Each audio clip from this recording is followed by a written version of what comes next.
weird that this event changed my perspective on homeless people as a whole, because at first I was like, I feel bad for every single one of them, to there's a select few out there that are worth feeling bad for, and there's a select few out there that deserve to be in the position that they're in.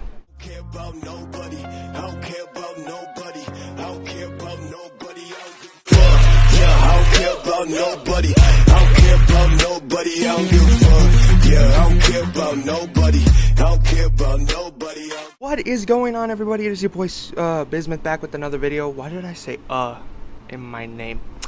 Anyway, we are going to be talking about an event that kind of changed my perspective on homeless people as a whole. And I'm going to tell you how, not only in telling you this story, but telling you how it really changed my perspective. So as we get into the story, here is the story on how a homeless man wanted to shank me for not giving him what he wanted. And when you hear that, I know you're probably thinking, oh, he wanted money, he wanted beer, he wanted something from you. He wanted something that you couldn't get, is what I thought it was going to mean. But no. He wanted something in the gas station when he already got kicked out of that specific gas station. The one, it's down the street from my house. It's not a Circle K or a Valero, it's called a Good to Go. No, I don't know if you guys have those, but if you do, he was kicked out of one of those. How do you get kicked out of there? I don't know. I would expect, oh, he got kicked out because he was probably throwing Snickers bars at the cashiers or something. I don't know. But he got kicked out for apparently stealing. And I was like, oh, this man has done a few things in his life that I specifically cannot mention on camera. So, it is about, I think about 2018. Actually, yeah, it was before my senior year. Not my senior year. I'm retarded. Sorry. It was before my freshman year. It was actually around the summer of 2018. Actually, I remember. We were going. Me and my three friends. Ray, which you've seen, his cousin Dominic, he lives in Colorado, and my other friend who was also with us at the time for a short period of time because he had to leave right after the incident happened. And we were walking, and my mom said, hey, you guys should go walk to the gas station to pick up some snacks or anything you want, which was weird because my mom never really does that. So we actually ended up walking, and it was around this time. It was like July, June, somewhere in the summer, where it was hot as fuck. Literally, my feet, I was wearing Converse. I was wearing knees. Yes, I've had these shoes for 3 years. I was wearing knees, flat-footed son of a bitches. And the inside of the sole there's basically nothing there. So when you wear them and you're walking on concrete, your feet literally start to gain blisters. It looked like I walked on lava. So we walk, and my feet are burning, so I'm freaking doing tap dances on the concrete. And there's this man sitting outside. This man looked like he looked vulnerable. I thought it was like, and he was homeless. He not to be rude, but he looked the part. He said he was, and he said that he had nowhere to go. And he told us, hey, I got kicked out of this gas station for something. I know plus, interesting side note, I know it was something that he did. This man did it. Because why would you get kicked out for something a family member did? Now, he told us, I got kicked out for something my father did. No. But no, you can't get kicked out for just being there with somebody unless they did something pretty shitty and you were a part of it. But for something that just they did and you just happen to be there, that doesn't make sense. So I know he did something, but he said his family member did. He said his father did it, so we were like, okay, whatever, what do you need? He said, get me something from in there. He said, get me like some, he said bugles. You know, I'll put a picture right here. Bugles, but, so I was like, okay, does it matter what kind? He was like, he literally told me, listen to this, he told me, whatever kind. Whatever kind. This man said, whatever kind of bugles they have, get me some. So we go into the store with the money we have to get sodas. We had backpacks, so we got chips, candy, whatever. And I pick up this bag right here that you see is caramel bugles. Because those are the kind my mom likes, so I figured, you know, they're pretty good flavor. Maybe he'll like them. But no. So we check out the cashier. I look at the cashier and I was like, hey, did that guy get kicked out of here for something? And he said yes. He got kicked out for stealing alcohol. He did it on numerous occasions, and he's no longer here in the store. Why are you trying to bring him in? And I said, no. He lied to us and said a family member did it. He said no, he's the one who was stealing, so we threw him out. And we both looked at each other and shared a laugh like, yeah, that doesn't make sense, does it? So we share a laugh, ha ha, he he.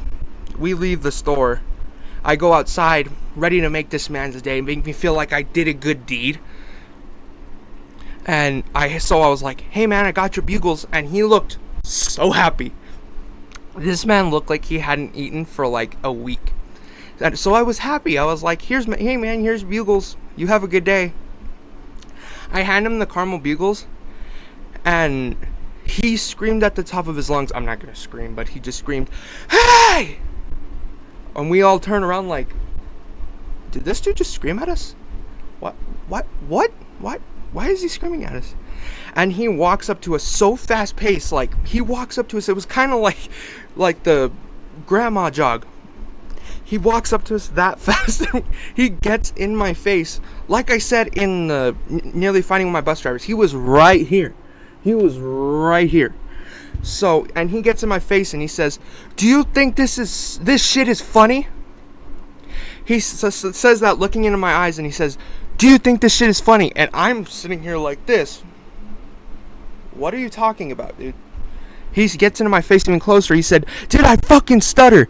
Do you think that this is funny? So we're looking and we're like, dude, what are you talking about?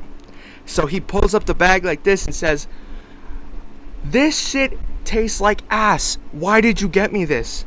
I looked him in the eyes. I said, dude, you said whatever kind. You said it didn't matter what we got it.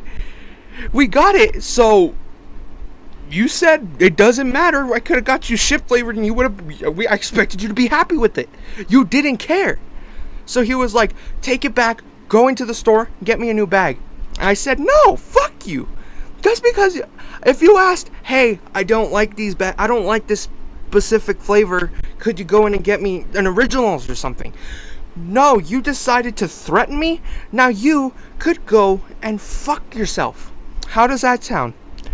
So this man pulls out some kind of makeshift toothbrush thingy McShit shank he made, and he pulls it out and he says, I told you to go back into the store. So here come my other friends entouraging around this guy. And keep in mind that he threatened me. I could beat the shit out of this guy if I wanted, because he threatened my life with the shank. This little piece of shit he made from scratching it on the ground. And I'm just sitting here looking at this guy like, do it. Do it. Do it. I'm smiling like this. I'm all, do it. Do it. And he puts it back in his pocket. And then he just takes the bags, he throws them on the floor, and then he just points at me. He points at me and he walks away. He's like, you better watch yourself. Well, you better watch yourself. I've never felt so threatened in my life. I'm scared to walk out the door now. Come on, guys. Look at me. Look at me. I don't give a shit if he brought more people, if he brought his whole family. I don't care if he brought some crackheads, his crackhead friends with weapons and shit. I don't care if this dude wants to come at me again. Come at me if you want. I'm gonna be waiting at the front door for you like this, watching it to see if you come to my door. So I look at him, I'm like, yeah, whatever, get the hell out of here, you dumb son of a bitch. We're walking home, ha ha hee hee. We're walking home laughing the entire way home because this dude just tried to threaten me. This old 60-year-old dude with the freaking toothbrush shiv tried to threaten me with it and and tried to stab me with it. So we're laughing all the way home. I tell my mom about it, and then we get home. So I was like, dude, this dude's homeless and he got thrown out. I thought to myself, let's look him up on the, like, in the prison. Like, you could look up people in prison to see if they're there. So I actually looked him up, and this dude had a record. I was like, this dude had a couple records of attempted murder for, you guessed it, stabbing someone. Stabbing two people. Not at the same time, but one time and one the other. This dude stabbed two people and almost killed the both of them. Put them in critical condition in the hospital. And he served up to like 20 years in prison. This dude's like 60. I'm not going to share his name, but this dude's like 60 years old. And it said this dude's prone to doing drugs and he broke out of rehab and stuff. I was blown out of my mind when I found out all of this stuff. I was like, I could have died. I just kept saying it over and over. I could have died. So, at the end of the day, I went to the gas station, weird enough, the next day. Not really shitting myself, but just wondering if he was still there.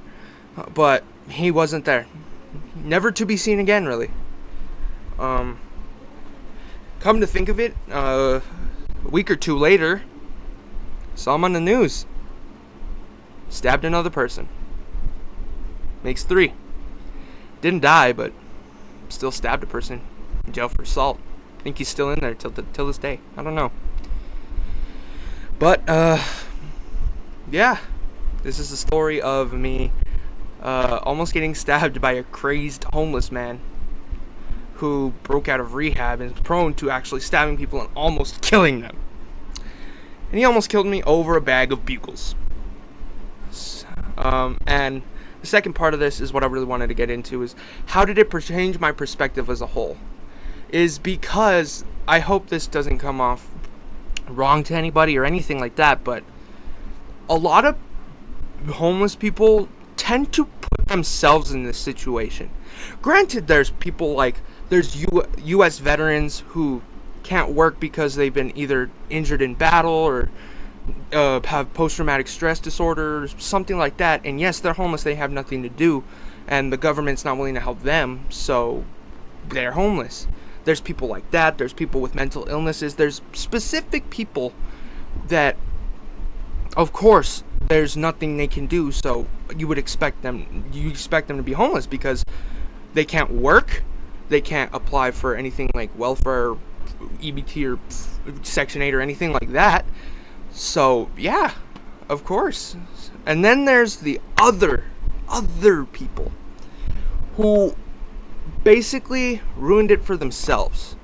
They basically put themselves in a situation where the only thing they care about is the D word. I'm not going to say it because I don't want to get this video removed, but the specific word, you know.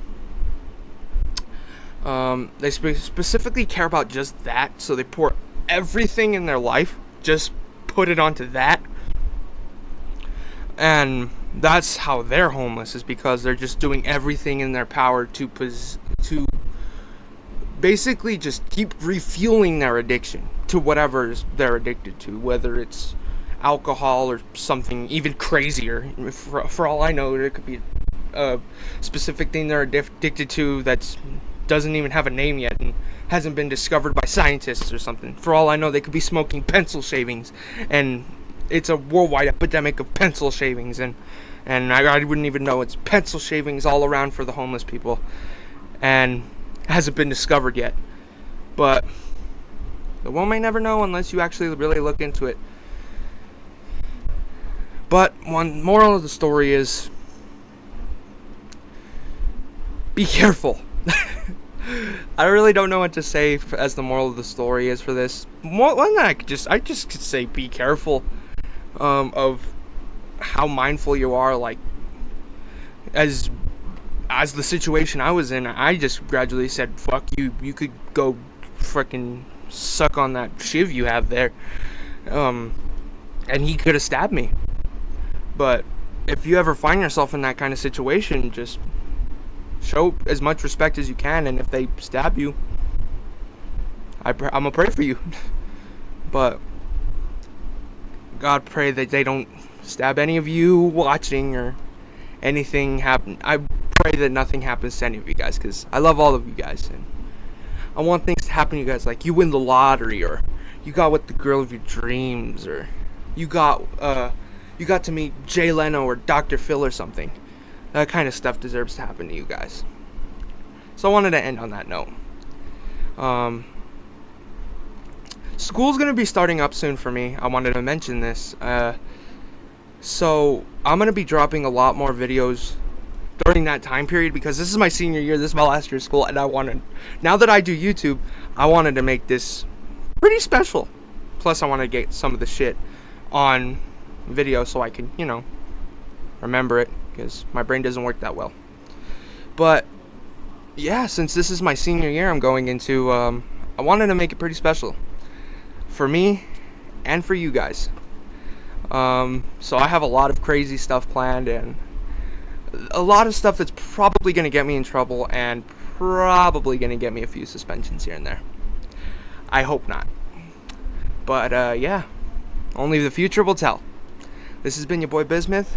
I'm checking out of here for probably another couple weeks, at least until I drag myself out of bed to do another video, which will probably be very soon.